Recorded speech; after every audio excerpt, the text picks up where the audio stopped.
Welcome back. We've had many opportunities to interview Congressman David Valadao here on Eyewitness News about serious issues that concern all of us living here in the Central Valley. But we've never really gotten to know the congressman until now. Eyewitness News anchor Rob Finnerty recently spent the day with Valadao in his element out on the farm in Hanford. It's the story of a man. One man living two lives at the same time. At home, he's dad, a husband, a brother, a dairyman. In love with the soil and setting of the Central Valley. I still have my fingers in it, and I still want to know. I still come out and drive tractor. I still come out and milk cows. It actually relaxes me. During the week, especially while Congress is in session, he calls the polished marble of the U.S. Capitol home. And he will continue to for at least the next 2 years after easily winning his first re-election to the House of Representatives in November. Now Republican David Valadao is a second-term congressman, something that apparently carries a lot more weight with his peers. You hear quite a bit from senior members, is you're not really a congressman until you win your second term. I spent a day with the congressman on his Hanford dairy farm, an environment he's known all his life.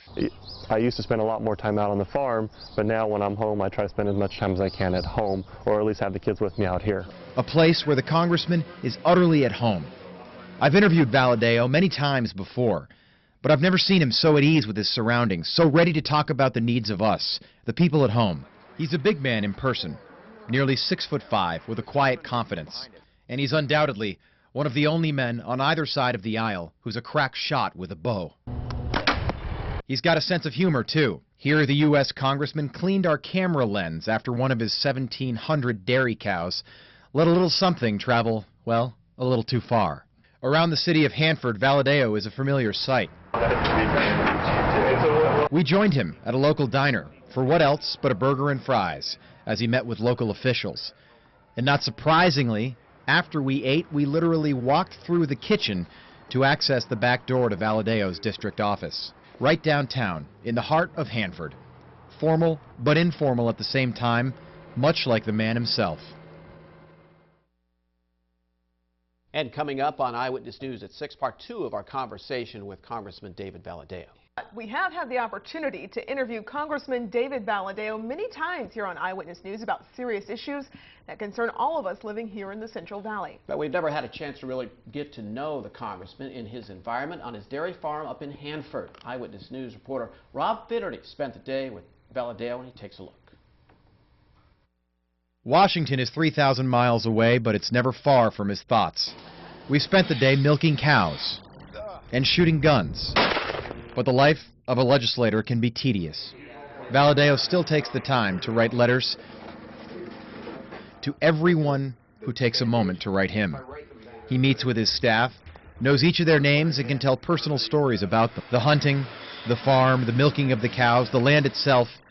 It's what he knows and loves. But he's a United States representative for a reason, and he doesn't shy away from the biggest issues in his district or beyond. Where are you on the high-speed rail? I'm against it. Where are you on immigration reform? I'm for common sense immigration reform. Where do you stand on the Keystone Pipeline? Well, I voted for it and I support it. His beliefs represent who he is and, more importantly, his constituents. The district covers parts of California better known for agriculture than anything else. Anybody that claims to be helpful of those who need our help the most and votes against this bill is literally saying, I want to raise the cost of food to everybody in the United States. In fact, Valadao is one of only a few farmers who are also members of Congress. Someone close to him told us they felt Valadao was being generous with that count. So now his height and his voice are standing out in Washington. We've struggled with this water fight for years, even before I was born. This isn't a new issue. It's something that's been talked about for years. The problem is we've talked about it long enough. We've got to do something. We've got to make a difference for these people.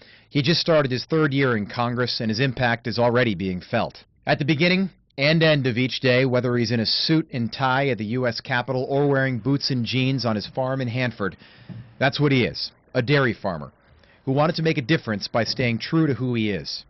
But ultimately, he'll have to decide where his future lies, and he may have already made that decision. I like my life in agriculture. Right. I like my life on the dairy.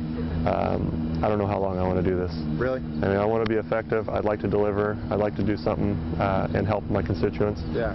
But no, this is not what I picture myself doing when I retire. Only time will tell, But for David Valadao, he's happy where he is right now.